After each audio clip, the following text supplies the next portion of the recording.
耶和华所定的日子，我们当欢喜快乐。我感谢天父上帝，让我们再次到主宝座前同心敬拜。现在我们用祷告的心，从关心教会的圣工开始。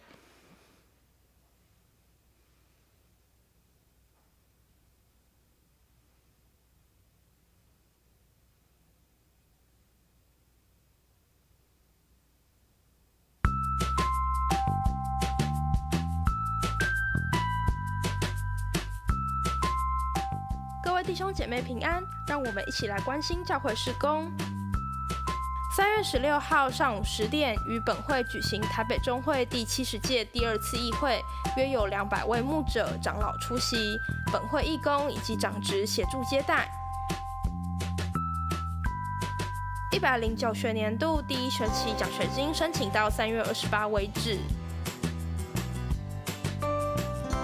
3月28号下午1点举行士林教会信徒联合追思礼拜，请欲参加的家庭于3月21号前向办公室报名。4月4号为复活节主日，上午6点半于美伦公园举行朝阳礼拜。林瑞欣姐妹、吕祖贤弟兄4月24号下午3点于本会举行结婚感恩礼拜。晚上6点于新庄点华举行婚宴，请要参加婚宴的兄姐在招待桌或是团契中登记。请持续为身体欠安的弟兄姐妹代祷，愿上帝安慰与医治。接下来我们一起来读今天的金句，一起请路加福音9章23节。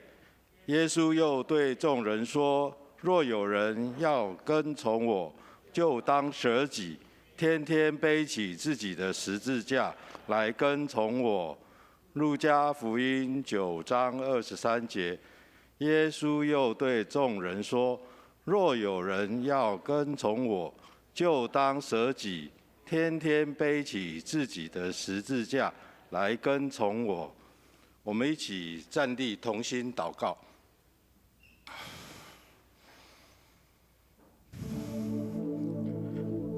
亲爱的天父，你的爱是何等的长阔高深！你为我们来到这世上，你为我们被钉在十字架上，我们也为我们战胜了死亡，给我们有永恒的盼望。主啊，求你让我们心里要明白，知道这个宝贵的救恩是因为你在永恒里就已经计划好的。感谢你，使我们借着你的恩典，可以与你同在。感谢你引领我们开口祈祷，求加添我们对你的渴慕之情。感谢你派遣圣灵来教导、指引、劝勉我们。深深地求你在今日的以圣灵来启示，充满我们。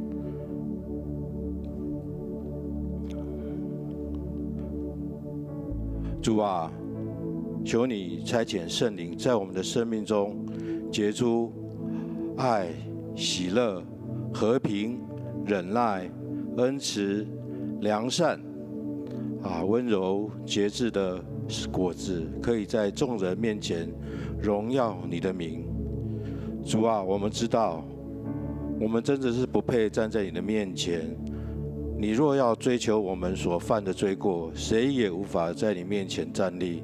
但你有丰盛慈爱的赦免之恩，我们不过是靠着这样的恩典，才能在你面前来站立。所以我们只有谦卑、感恩以及赞美。亲爱的上主，在我们庆祝建堂128周年的此时，我们不能还是只是诉说着马街故事。求主让我们勇敢地诉说主你在我们生命中的恩典。我们应该当用我们的态度与行动来定义我们的渴慕与立志。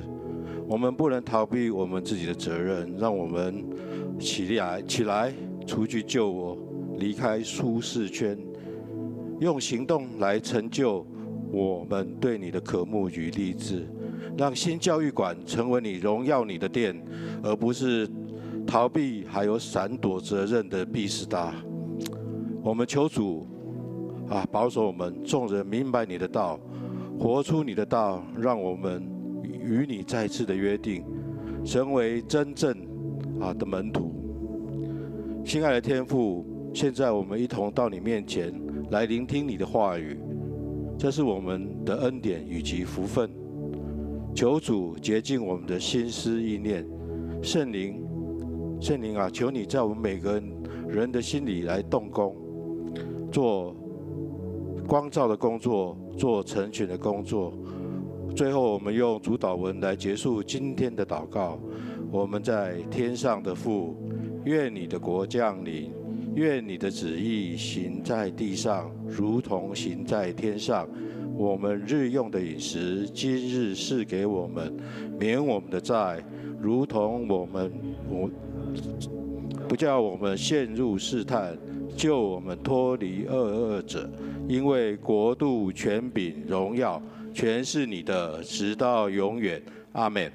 弟兄姐妹平安，我们一起来敬拜我们的神，一起拍手来敬拜他。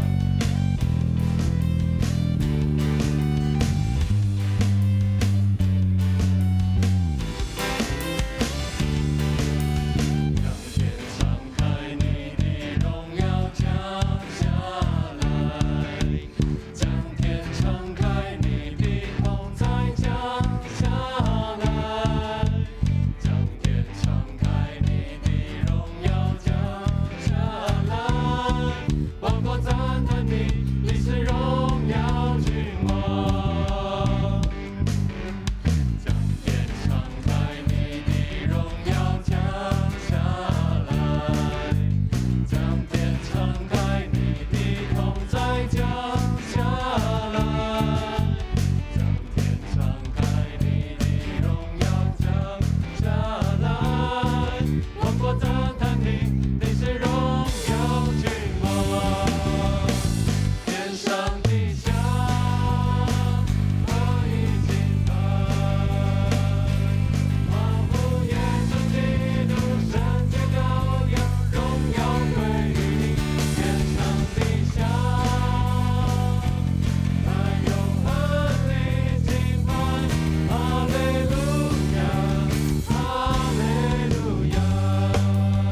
将荣耀归给我们在天上的父神。哈利路亚。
全地赞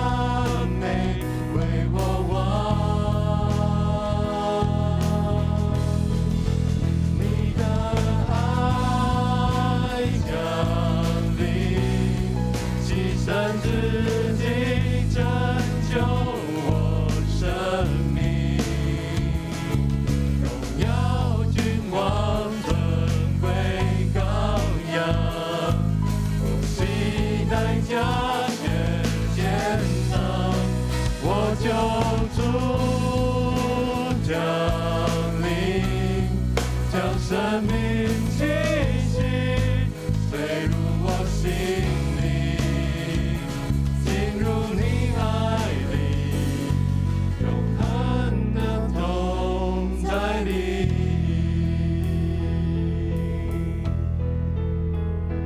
进入你爱里，永恒的同在里。是的，荣耀的君王，尊贵的羔羊，感谢你降生在我们当中，流出宝血，为我们牺牲，洗净了我们的罪。愿你时时刻刻提醒我们可以一直将我们的生命都为了你而活。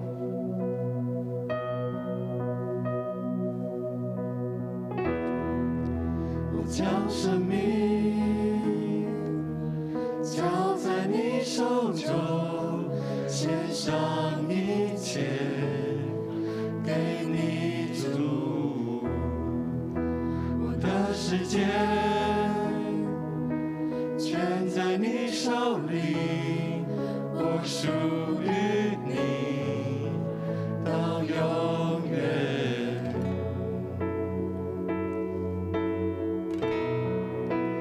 耶稣，我心相信你，耶稣，我心属于你，活着全都为了你，歌唱也为了你，全然为你。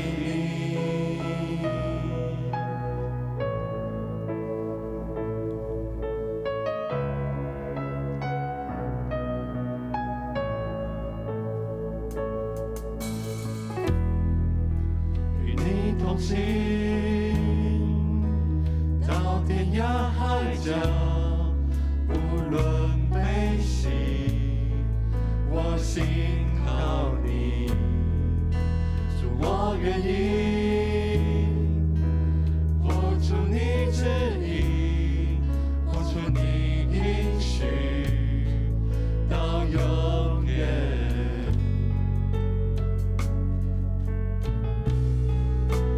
耶稣，我心相信你，耶稣，我心属于你，活着全都为了你，歌唱也为了你。耶稣，我心相信你，耶稣，我心属于你，活着全都为了你，歌唱也为了你，全然为你。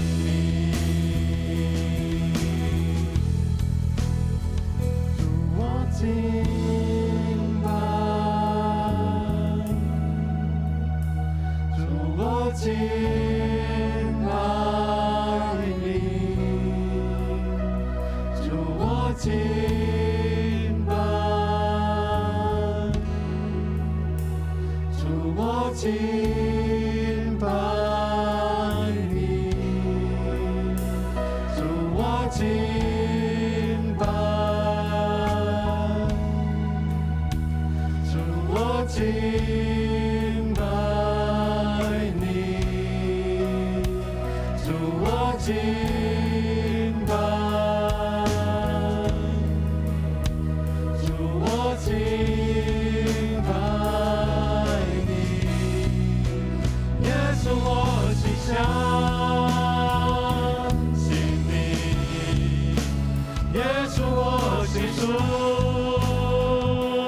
于你，活着全都为了你，歌唱也为了你。耶稣，我心相信你，耶稣，我倾诉于你，活着全都为了你，歌唱也为了你，全然为你。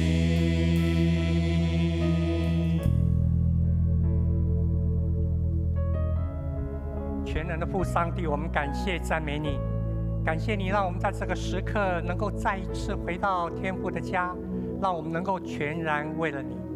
主啊，求你圣灵再一次的带领我们，让我们弟兄姐妹大家一起聚集的时候，我们可以仰望到天父上帝，你从宝座上光照，也带领我们再次享受与主亲近的喜乐。愿主耶稣基督你十字架上的救恩，今天在我们每个人的生命里面做极大的功。这样感谢祷告，奉耶稣基督圣名，阿们。弟兄姐妹，大家请坐。我们感谢主，在他所定的时刻，再次让我们能够聚集。特别是今天要欢迎几位第一次到我们中间来的朋友，有一位是吉瑞兄的妹妹跟梅赛哈。秀凤姐跟秋荣夫妇，好，来，我们请起立，欢迎您，好，先欢迎，来，多谢，谢谢，好。另外还有一位朋友是从花莲来的利美安雅丽姐妹吗 ？OK， 从花莲来的利美安雅丽姐妹，哈，谢谢，欢迎你哈。还有一位是刘正顺先生，刘正顺弟兄，在这里所在哈，欢迎，欢迎我们。还有其他的弟兄姐妹啊，我们也欢迎你一起到士林长老教会来，大家一起来敬拜。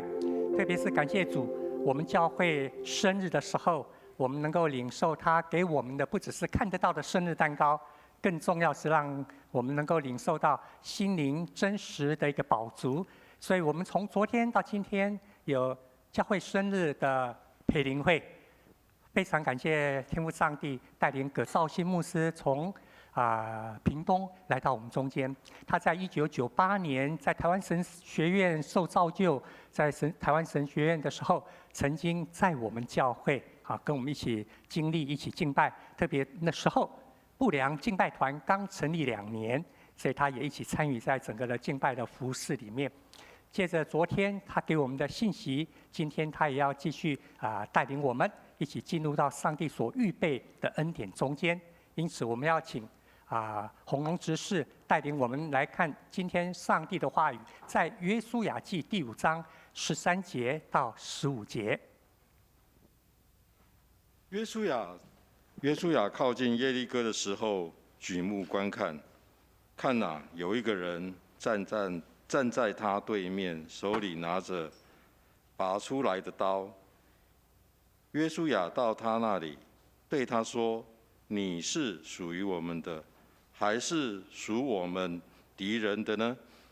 他说：“不，我现在来是要做耶和华军队的元帅。”约书亚就脸伏于地，拜说：“我主有什么话，请吩咐仆人吧。”耶和华军队的元帅对约书亚说：“把你脚上的鞋脱下来，因为你所站的地方是圣的。”约书亚就照着做了。接下来请葛牧师。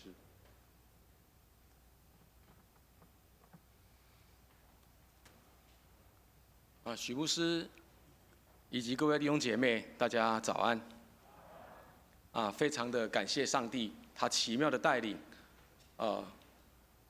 让我这一次有这样的一个机会，能够等于回到我最初刚才读神学院的时候，来到这个教会实习，在这个地方学习。其实，士林长老教会也是我第一次站上讲台讲道的地方，所以这里算是我的启蒙之地。要开始之前，我们一起来祷告。天父，我们把我们自己交在你的手中，我们恳求你对我们的生命说话，我们愿意降服在你的心意跟你的计划的里面。我们的祷告就是让我们能够紧紧的跟随你，永远不离开你，让我们的跟随不是1天2天，而是一生之久。我们把以下宝贵的时间仰望你，求你透过你的话来喂养、造就、装备我们。我们这样祷告祈求，奉靠耶稣基督宝贵的圣名，阿们。一般的民间信仰有一个特点，那个特点呢，就是人们之所以来找神明，不是为了献上生命的主权。其实我的教会隔壁就是一间庙宇，我从来没有看过任何人跑去跪在他的神明的面前说：“哦，神明啊，我把我生命献给你，我一生跟随你。”没有看过。我大概看到的是什么呢？就是这些人只是来到那个地方求福求寿。甚至我在神学院一毕业，我被派到台南中会一个乡下的教会牧会。有一次我经过一个地方，看到那个地方有围着类似刑案的现场这样的一个封条，不准任何人经过，而且还有警车在那里。那我就停下来问旁边的人说：“到底发生什么事情？”他们告诉我说：“因为当地的一座神坛呐，出的名牌不准呐，害人家共辜，所以就有人把那个神明剁头剁脚，然后丢在水沟里面。哇，那个是一个刑案现场。”那民间信仰其实自始至终，人才是最大的。在民间信仰，因为人可以决定神的一切，那么人也赋予神明地位、能力，甚至是限缩神明的能力。比如说，每个神明只有有限的能力，而且这个有限的能力到了农历7月全部都无效，因为农历7月你必须拜好兄弟，希望好兄弟不要来犯，因为他们的神明没有办法保护他们。第二个，每个神明只有被派定的权柄。什么叫派定的权柄？生小孩要找祝生娘娘，考试的学生要找文昌君。你知道保生大帝是做什么的吗？那些做医药的，那些当医生的去拜保生大帝，他们不能搞混，不能找错人，而事实上是每一个人是被派定的权柄。第三个，每个神明只有有限的范围，比如说土地公，土地公只有在他被派定的地方，他有他的势力范围。屏东的土地公不能跑到台北市士林区城隍爷也是一样，每一个县市有各自的城隍爷，他们不可以跑到别的地方。那风师爷你知道在哪里吗？金门，你绝对不会在玉山顶上看到风师爷，因为那不是他的范围。甚至人可以操控神明，人可以向神明下命令，人们可以急急如律令，可以改运、改命、改风水，可以驱凶避吉。而共同问题是什么？是人想当神，人要做主。那神呢？神是替我死，祝福我，帮助我，成就我的，这是一般人的看法。那我不知道会不会有基督徒也是这种看法。回到今天的经文，在今天的经文里面，其实它有一个背景，就是当时摩西已经死了，而约书亚呢，他被兴起成为以色列人的领袖。那么新的时代来临了，约书亚要带领以色列百姓经过约旦河，他们已经上了岸。约书亚的领导地位非常的巩固，百姓听命顺从。而以色列百姓从这个约旦河上来之后，他们在吉甲安营，他们在那个地方，约书亚为他们行了割礼，他们归属神。而以色列人就在那个地方耶利哥平原度过了逾越节，接着玛纳就止住了，不再降下，因为他们得着他们这个快要得着他们的地，他们要开始自己去耕种，自己去收成。然而在这一个看似得胜，你想想看，过约旦河，踏上了吉甲，行了割礼，吃当地的土产，看似得胜的一个光景当中，其实有一个提醒，就是他们还没真正进入迦南地。距离他们进入迦南地，还有一个极高耸的一个城墙的阻隔，那个阻隔叫做耶利哥城。这个耶利哥城不是以色列人出埃及才忽然间冒出来，这个耶利哥城已经在那个地方屹立1000年以上，高耸、厚实、坚固，难以攻破。而根据圣经的记载，约书亚在那里遇见一个人，怎样的人呢？手里有拔出来的刀的人。而约书亚跟他之间有一段的对话，而这段对话，我认为值得今天的我们来省思啊。所以今天我的题目叫做“谁的军队，谁是元帅”。我要跟大家一起思考3个问题。我觉得这段经文非常符合我们现在，因为以色列人已经渡过了这个约旦河，但是还没有真正进入迦南地，就在一种尴尬的场域，他们可以假装，反正我过约旦河了，大概来到迦南地，可是实际上却还没有。到底对我们来说，这在问我们哪3个问题？今天我要把这3个问题来问你，也把这3个问题来问我自己。首先，第一个问题就是我是否只想被帮助，或者说我只想要找助手，却仍然由我自己做元帅。我是否只想被帮助，我只想找助手，但却由自己做元帅？我们看第13节，这里说约书亚靠近耶利哥的时候，举目观看，不料有一个人手里有拔出来的刀，对面站立，挡住他的去路。约书亚到他那里，对他说：“你是帮助我们的，还是帮助我敌人的呢？”来看圣经，圣经告诉我们说，约书亚遇见这个手上有拔出来的刀的人，而且对面站立，意思就是说，站在他的对立面，挡住了他，挡住他的去路。而约书亚在那个地方，透过他所跟他问的第一个问题，我们可以看到约书亚他其实对这个人有他的认知，对他自己也有一个认知。他认为其实我约书亚才是元帅，你是挡住我的，所以他才会问说，你是帮助我的，还是帮助我的敌人？他在问什么？他说，如果你是帮助我的，你就是我的帮手，来加入我的军队，因为我是我军队的元帅。我接着会告诉你，你该怎么做，如此如此，这般这般。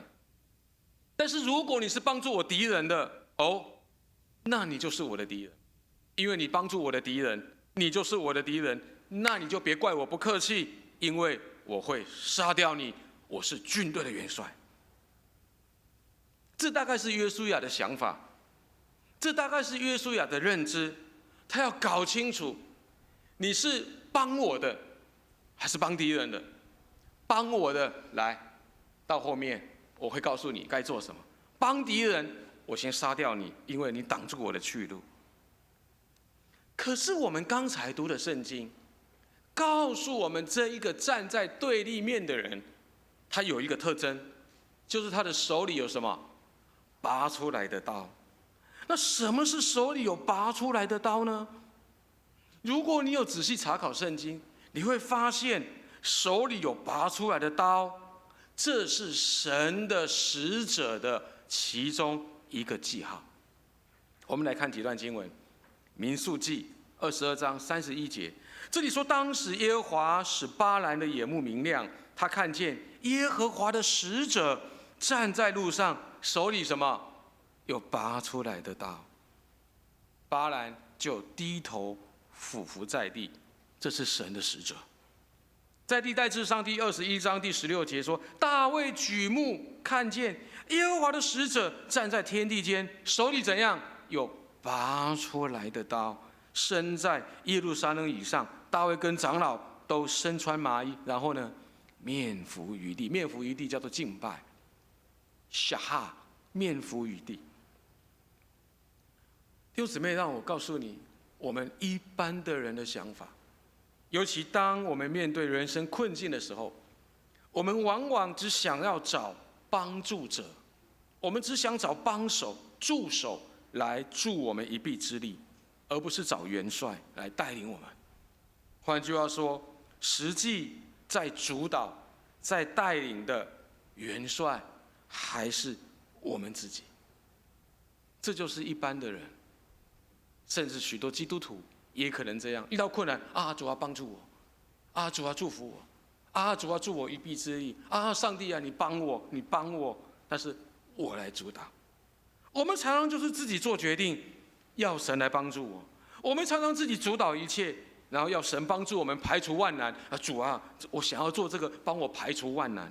啊，我们常常自己定下计划，然后神啊帮我成功。或者我们自己定下目标啊，神啊，帮我们完成目标。可是让我告诉你，当我们还是自己做元帅的时候，我们根本就看不清楚，就像约书亚一样，看不清楚这个手里有那拔出来的刀的人是谁。所以我们就会问：你是帮我的，还是帮敌人的？而其实这句话，也常常是我们对神的质疑或埋怨，不是吗？神啊，你怎么都不帮我？你是帮我的吗？你是帮我的还是帮敌人的？为什么敌人还在？为什么困难还有？换句话说，我们不觉得神顺我们的意。回过头来看约书亚，不光耶利哥城哦，接下来要面对的耶利哥城，其实之前他们所渡过的约旦河，也是远远超过约书亚所能掌握的。他根本靠自己无法胜过，他根本靠自己也无计可施，因为当时河水涨过两岸。所以对约书亚来说，接下来也不光是接下来，应该是他的一生啊。他唯一需要的不是帮手，而是元帅。他唯一需要的是那位手里有拔出来的刀的那一位。他需要元帅来带领他，不只是需要一个助手来帮助他。而大卫就很清楚，我们刚刚看到大卫，他一看到手里有拔出来的刀的人，他知道是神的元帅，他就俯伏下拜。我们也要从撒母耳记上17章的45到47节来看到类似的记载，看到大卫怎么在战争当中来认知这位耶和华上帝。他面对非利士人，他这样说：你来攻击我，是靠着刀枪和铜戟；我来攻击你，是靠着万军之耶和华的名，就是你所怒骂带领以色列军队的神。今日耶和华必将你交在我手里，我必杀你，斩你的头，又将非利士军兵的尸首给空中的飞鸟、地上的野兽吃，使普天下的人都知道以色列中有神，又使这百姓、这众人能够知道耶和华使人得胜，不是用刀用枪，因为征战的胜败全然在乎耶和华，他必将你们交在我们的手里。所以弟兄姊妹，第一件我们必须要确定的事情，我们必须要问我们自己的事情，我们必须要明白的事情，就是我们不是需要助手，我们不是需要被帮助，我们是需要元帅，我们是需要被带领，而上帝才是元帅。帮我转向旁边的人说：上帝才是元帅。这是第一个问题。第二个问题要问自己的，也要问弟兄姐妹的，就是那如果上帝是元帅，那我是否加入耶和华的军队来被这位元帅带领？我加入他的军队吗？我被他带领了吗？我们往往不愿意被带领，我们只想被帮助，因为我们想主导我们的生命，我们想主导我们前面的路。但当我们发现他才是元帅的时候，问题就转变为说：那你有没有加入他的军队，被他带领？我们看第14节，当约书亚这样问的时候，这位手里有拔出来的刀的人怎么回答呢？约书亚问什么？问说：你是帮助我的，还是帮助我敌人的？他回答说：都不是，不是的。不是的，那你是干嘛？他说：我来是要做耶和华军队的元帅。他这么一说，约书亚就俯伏在地下拜说：“我主有什么话吩咐仆人？”约书亚说：“你是帮我的还是帮敌人？”他说：“不是。”奇怪，你都不是，难道你是中立的吗？难道你是看热闹的吗？你也不帮我，也不帮敌人，你是来观察吗？你是观察员吗？你是看热闹还是什么吗？其实都不是哦。其实他的回答那一句话的意思是在表达说：我不是帮助的，我不是助手，我是元帅。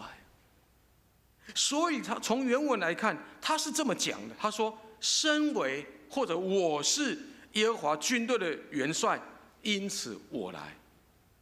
身为耶和华军队的元帅，我来。我是耶和华的军队的元帅，因此我来。所以他在表示一件事情：今天我出现在这里，因为我才是元帅。因为我是元帅，所以我才来的。所以我不是来帮助的，我是来什么？带领的。如果我是来帮助的，那么代表我不是元帅，元帅另有其人。因为我只是帮助的，所以一定还有一位元帅让我来帮助他。但我是元帅啊，我是基于我是元帅的身份而来的，那我就是来带领的。如果他是来带领的，那么除了我以外，没有别的元帅。还记得《申命记》吗？10诫里面第5章第7节说什么？除了我以外，你不可有别的神。除了我以外，没有别的元帅。各位弟兄姊妹，你有元帅吗？生命中？那你生命的元帅是谁？各位在事工团队里面的人，你有元帅吗？你的 leader 是谁？我常常对我教会的事工团队、敬拜团、布道团、各样的侍奉的团队，告诉他们一件事：你的团队只有一个元帅，只有一个 leader， 不是你，也不是我，是上帝。有时候我们的问题在怎样？有些人会告诉我说：“牧师有啊，上帝是我的元帅呀。”但他没说出来的是，他同时认为自己也是元帅。上帝是元帅，对对对，但我也是啊，因为这是我的事工啊，我是 leader， 我是带领者，甚至来到某一个地步，我们是自己在带领。其实是我自己先带领，然后某些时刻才交给上帝带领。那什么时候要给上帝带领呢？由我决定。啊，上帝啊，这样啊，原本是我在带领啊，现在哇，觉得好累哦，不然换你带领。啊，上帝啊，原本是我在带领现在感觉遇到瓶颈，不然现在你来带领。那上帝就问你说，那带多久？等解决问题完再交回来给我。我记得大概在7、8年前的时候，我担任中会的副议长。哇，那一天就任完，然后议长主持会议，主持到一半，他就说：“副议长，接下来换你。”我就问他说：“要主持到什么时候？等一下我会告诉你。”很像这样子。再次回来看，把焦点转回来看元帅的话，他到底怎么说？他说：“不是的，我来是要做耶和华军队的元帅。”其实这位手里有拔出来的刀的人，他是说：“我是耶和华军队的元帅，我是元帅。”你不要以为你是，我是元帅。当他讲了这句话，他就给了约书亚一个挑战，当然也是给我们一个挑战。那个挑战就是：那我是否加入耶和华的军队？因为他的军队的元帅来了，那你有没有加入他军队？这就变成我们的问题了。元帅已经确定了，而你呢？你加入他的军队了吗？所以在这个地方的挑战就在于：这是我的军队，还是耶和华的军队？这是我的事工，还是耶和华的事工？这是我的目标，还是神的目标？这是我的机构，还是神的教会？其实我们很可能最大的问题在于，自始至终都在走自己的路，定自己的计划，奔自己的目标，然后要神帮助。或者我们自己做到一半，遇到困难了，挚爱难行了，累了，然后才说：神啊，现在换你带啦。Now is your turn。现在换你帮助我了，帮我，然后还是走自己的计划，还是自己的目标，自己的道路。其实我们有另外一个问题是，我们常常要上帝啊，站在我这一边呢。我的教会里面有些弟兄姐妹很好玩，他们喜欢看台湾的职棒。去年底，在这个总冠军战的时候，哇，就有不同的人呢，他们都在祷告，上帝啊，让中信兄弟赢。另外有一批人说，上帝啊，让统一狮赢。我儿子就问我说，那两边都祷告怎么办？上帝站在我这一边，另外一个人说，上帝站在我这一边。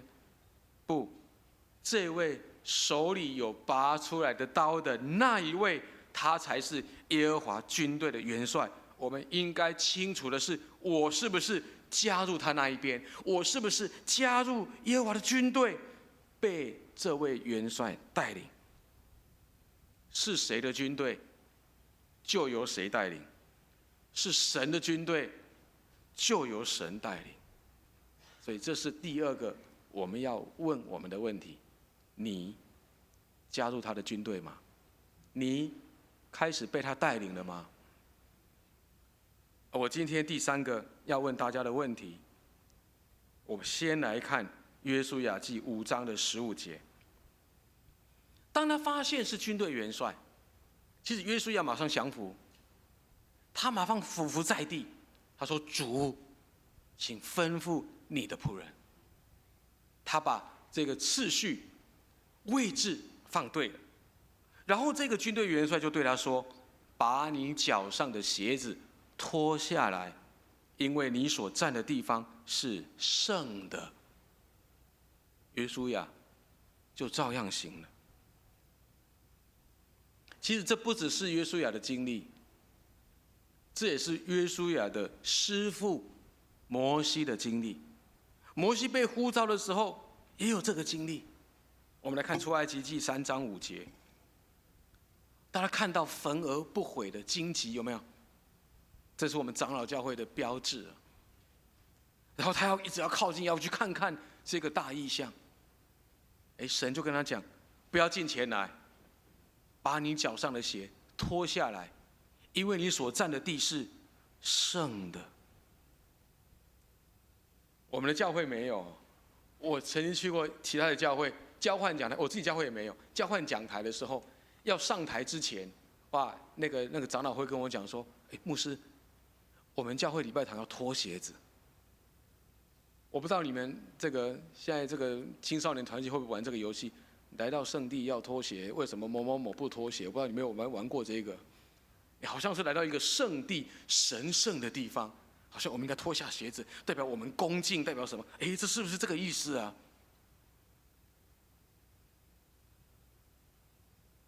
我不知道你心中是不是这样想？Holy Land， 哇，神在这个地方，好神圣哦！赶快把鞋脱下来。我不知道你每天回到家，下班回家或放学回家，你觉得脱下鞋子比较干净还是比较脏？有时候脚是脏的，到底这是什么意思？其实我先告诉你，什么叫穿上鞋子。穿上鞋子，在犹太人的文化里面叫做预备走路。平常是不穿鞋的，但要出门要走路要穿鞋。在家里面是不穿鞋的，但出门的时候要穿鞋。甚至其实你可以看到，这个在新约圣经里面呢，讲到全副的军装的时候，用这个概念，他说什么？在以弗所书6章15节说，又用平安的福音当做什么？预备走路的鞋，穿在脚上。所以穿上鞋子，代表预备走路。好，那我就问一个问题：如果你穿上的是自己的鞋子，代表你预备走谁的路？自己的路啊。所以这个约书亚所面对的这一位耶和华军队的元帅，他要约书亚把你脚上的鞋脱下来。他在讲什么？他其实是代表你要放下或者放弃你自己的路。Not your way, but my way。不是你的路。从今天开始，你认识了我是你的元帅。从现在开始，不是走你的路，是走我的路。把你的路放弃，把你的鞋脱掉。就好像在路加福音9章23节，我们今天一开始我们所念的金句讲，耶稣又对众人说：若有人要跟从我，什么叫跟从我？被我带领，跟随我，就要做一件事，叫舍己，天天背十字架来跟从我。当你遇见了你的生命的主，你要脱下你的鞋，不再穿上你的鞋，走你的路。你今天开始舍己，走我的路。我们可以从耶稣拣选门徒来看，什么叫做被带领，什么叫做走耶稣的路。我们看马可福音3章13到14节，这里说耶稣上了山，随自己的意思叫人来。那个叫人来叫做不是绕狼来，不是，是呼召人来。然后他们便来到他那里，在中文和合本翻译为来到他那里。其实字面上的意思，这个来的意思，其实应该叫离开。他们便离开，去他那里。而离开这个字，他这里所用的这个字，它在原文里面有3个主要的意思。第一个意思叫做不再继续，不再继续什么？自己的路，自己的计划。来，大家跟我一起说，不再继续。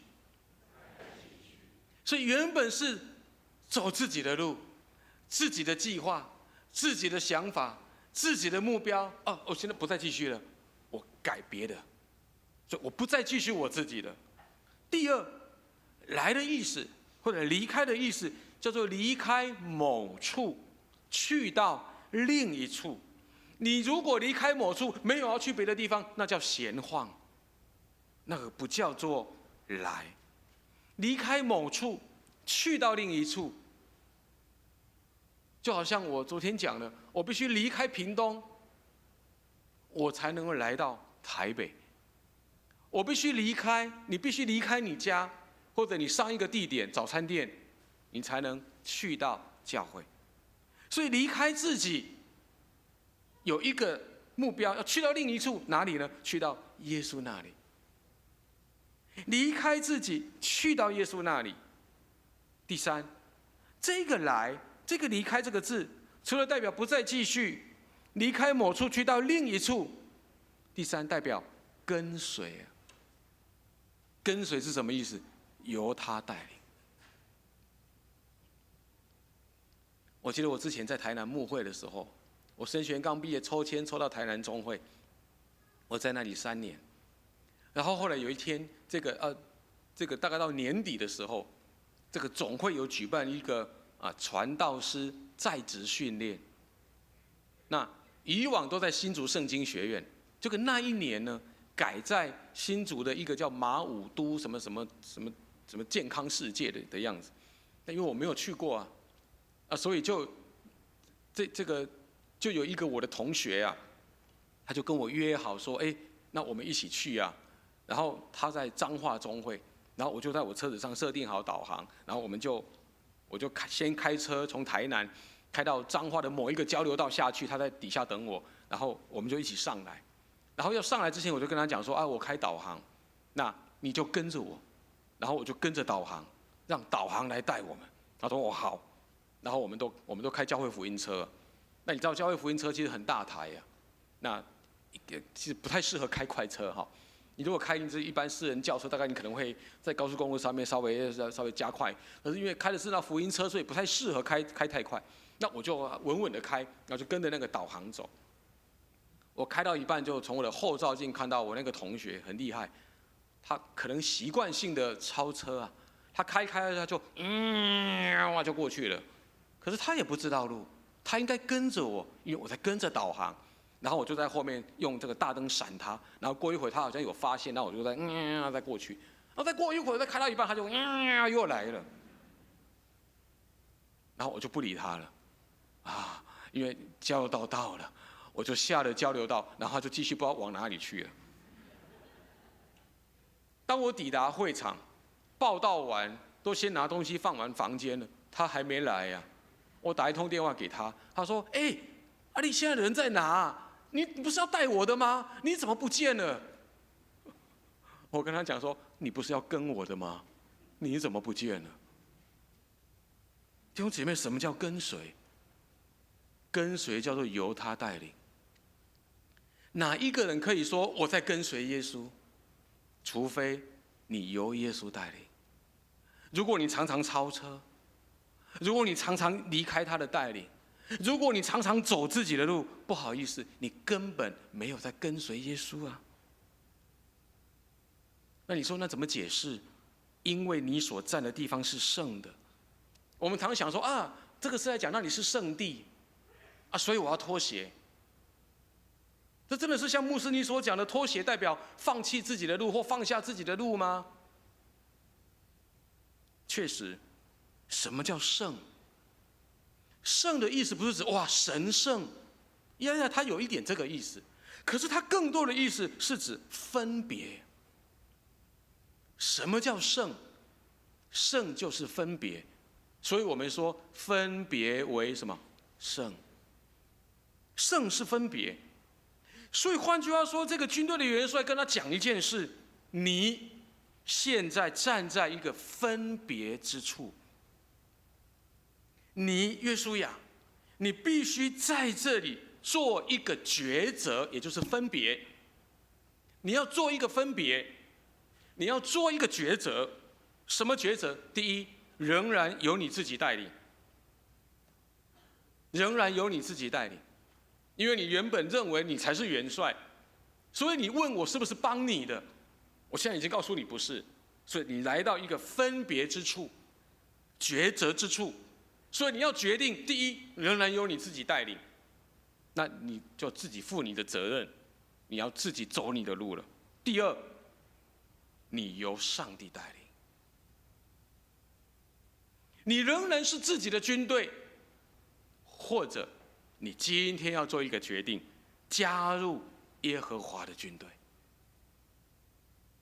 所以弟兄姊妹，当我们遇到生命中的元帅的时候，我们同样要做出决定，我们同样得决定要脱下自己的鞋子，接受带领，不再走自己的路，走上帝的路。当使徒保罗遇见复活的基督，他就做出一个决定，脱下自己的鞋子，撇下所有的一切。先前我们来看腓立比书3章7到8节说：我先前以为与我有益的，我现在因基督都当作有损的。不但如此，我也将万事当作有损的，因为我以认识我主基督耶稣为至宝。我为他已经丢弃万事，看作粪土，为要得着基督。他在加拉太书2章20节也说：我已经与基督同定十字架，现在活着的不再是我，乃是基督在我里面活着，并且我如今在肉身活着，是因信神的儿子而活，他是爱我，为我舍己。各弟兄姊妹，上个礼拜我们献我们的教育馆，我们似乎为了我们128年8周年128周年，我们好像有一个成果，我们有一个线上，或许我们已经过了约旦河，我们踏上约旦河平原，耶利哥平原，我们来到了耶利哥城。其实那是一个决定性的城，我们将面对一个关键的战役。我们过了约旦河，还要再过耶利哥，才能真正进入应许之地，我们才是真正得地为业。而就在这个时刻，我们要问我们自己，同样这3个问题：第一，我是否只想被帮助？我只是找助手，却仍然由自己做元帅吗？第二，我是否加入耶和华的军队，被这位元帅带领？而第三，我是否愿意将自己的鞋子脱下来呢？放下，舍己，跟随我生命的元帅，我们的主耶稣基督。我们一起低头来祷告。亲爱的主，我们来到你的面前，我们晓得唯有你才是我们生命的元帅，唯有你才是我们事工的元帅，唯有你才是我们教会的元帅。主啊，你过去在带领你的教会，如今在带领你的教会，你还要继续带领你的教会，你要带领这个教会经历突破、扩张，得着应许之地。主，求你帮助我们，紧紧的跟随你，不断的离开自己所以为的道路。我们唯一要走的就是你的道路，你往哪里去，我们也往哪里去。你怎么吩咐我们，我们就根据你的吩咐往前进。主啊，带领你的教会，让你的教会经历你奇妙的恩典，让你的教会得着你所应许之地。谢谢主，垂听我们在你面前同心的祷告，奉靠耶稣基督的圣名，阿们。弟兄姐妹，我们一起起立，我们用这首《全然为你》来回应我们的主。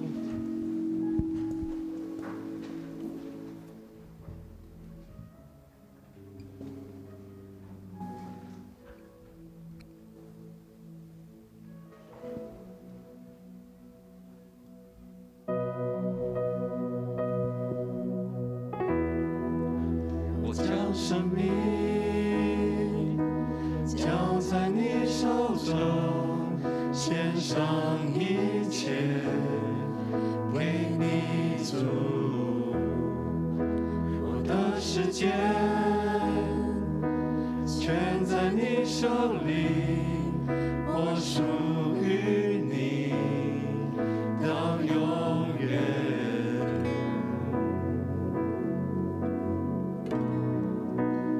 耶稣，我心相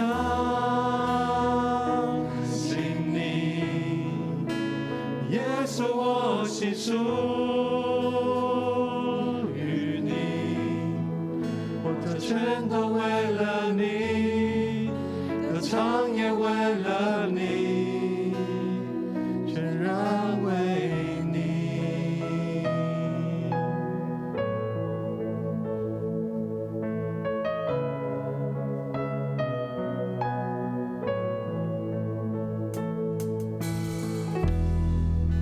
与你同行，到天涯海角，无论悲喜，我心靠你。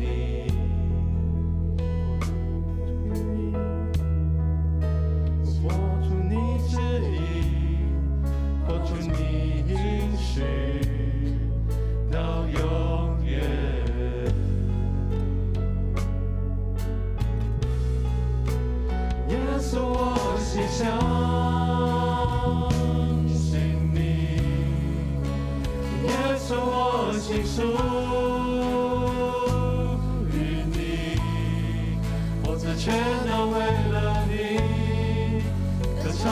为了你，耶稣我心想，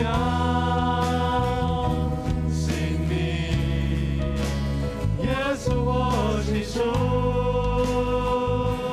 于你，我这全都为了你，歌唱也为了你，全然为你。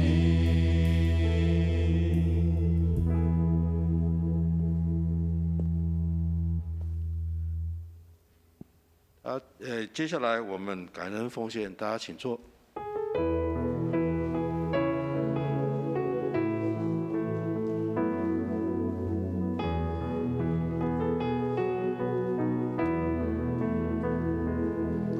你的恩典每天够我用，总有困难也不会逃避。有你与我一起，我还惧怕什么？赐我勇气去改变自己。哦，耶稣，耶稣，耶稣，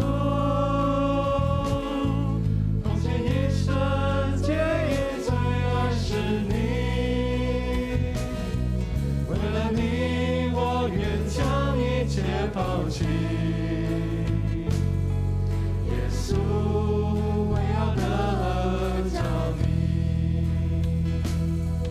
你的恩典每天够我用，总有困难也不会逃避。有你与我一起，我还惧怕什么？赐我勇气去改变自己。哦，耶稣，耶稣，耶稣，奉献一生，皆因最爱是你。为了你，我愿将一切抛弃。耶稣，我要得着你。哦，耶稣，耶稣，耶稣，奉献一生，皆因最爱是你。为了你，我弟兄姐妹请起立。抛弃。耶稣，我要得着你，我已决定，我一生最爱是你。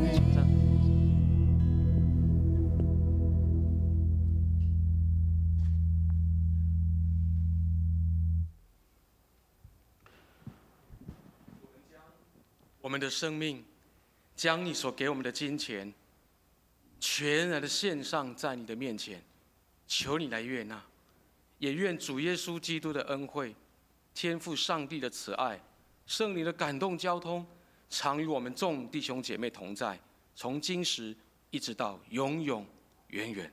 阿们。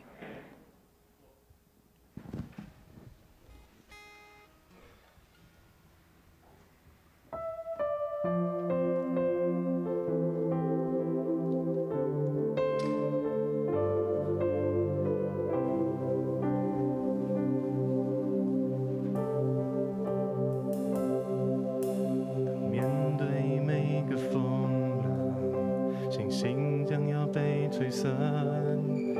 当面临最痛的伤，主的恩典不能忘。当面对每个困难，主早已为我担当。当失去生命力量，主是安慰避风港。主，你是我生命亮光，雨天过后的太阳，你是我此刻盼望，最深渴望。就算失去生命方向，我知道你一定会在前方。当我谦卑真，不再隐藏，为主发光。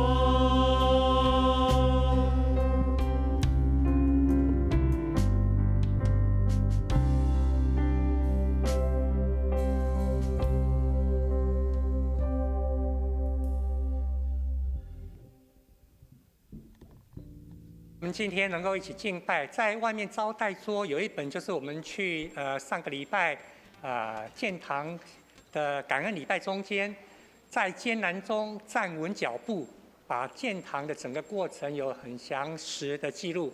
如果有需要的兄姐，可以在招待桌那边领取，谢谢。